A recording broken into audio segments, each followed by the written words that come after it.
নমস্কার বন্ধুরা, আমি অপর্ণা। আমার পরিবারে আপনাদের সবাইকে জানাই স্বাগত। আশা করি আপনারা সবাই ভালো আছেন, আমরাও বেশ ভালো আছি। আজকে হচ্ছে রবিবার আর এখন ওই 9:30 মতো বাজে। তো আগের দিনের কিছু ভাত ছিল, মানে দুপুরের ভাত ছিল, তো সেগুলো আর রাত্রিরে খাওয়া হয়নি। তো রাত্রিরে যেহেতু আমরা রুটি খাই, তো সেই ভাতটা বেঁচে গেছে, মা জল ঢেলে দিয়েছিল। তো সেই জন্যে সকালবেলা একটু আলু ভেজে নিলাম পান্তা দিয়ে খাবো বলে।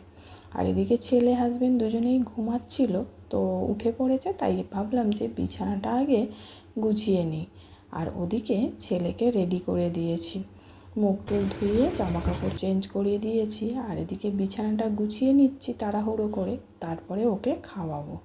তো যাই হোক, এদিকে মেশিন, আমার এই যে সেলাই মেশিনের ওপরেও কিছু জিনিসপত্র ছিল, আর এই যে এখানে বসার যে জায়গাটা করেছি সেখানটাও কিছু জিনিসপত্র ছিল, তো সেইগুলোকেও জায়গা মতো রেখে দিলাম, একটু গুছিয়ে নিলাম।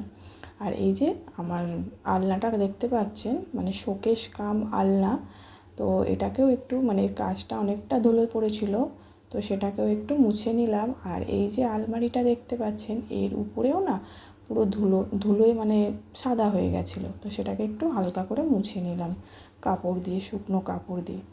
তারপর এদিকে চলে এসেছি জামা কাপড় মেলতে। তো কয়েকটা ছেলের জামা কাপড় ছিল, তো সেই জামা কাপড়গুলো এখন মেলে দিচ্ছি। এখন অনেকটাই বেলা হয়ে গেছে, তো জামা কাপড় মেলতে মেলতে, আর আমাদের বাড়িতে যারা ভাড়া থাকে, ওই মেয়েটা বলছিল যে দড়িটা ছিঁড়ে গেছে। তো এই যে হাজব্যান্ড দেখুন দড়িটা নিয়ে মানে ঠিক করবে বলে দাঁড়িয়েছিল। তো যাই হোক, এদিকে আমি জামা কাপড়গুলো শোকাতে দিয়ে দিয়েছি, আর অনেক বেলা হয়ে গেছে, স্নান টান সেরে নিয়েছি, আর এদিকে খেতে বসে গেছি। যেহেতু রবিবার, সেই কারণে আজকে শুধুই চিকেন হয়েছে, মানে রবিবার করে শুধুমাত্র চিকেন হয়। আর ওদিকে ছেলের জন্য আলাদা করে স্যুপ বানিয়েছিল, তো ছেলেকে খাইয়ে দিয়েছি, আর এখন আমরা খেতে বসে গেছি।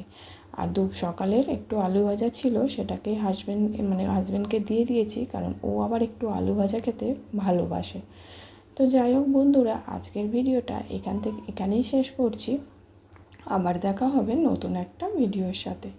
আশা করি ভিডিওটি ভালো লাগবে। যদি ভালো লাগে একটা লাইক করে দেবেন, আর ভিডিওটি কেমন হয়েছে অবশ্যই কমেন্ট করে জানাবেন। যদি ভালো লাগে তাহলে চ্যানেলটি সাবস্ক্রাইব করে পাশে থাকার জন্য অনুরোধ রইল। Tata, bye bye.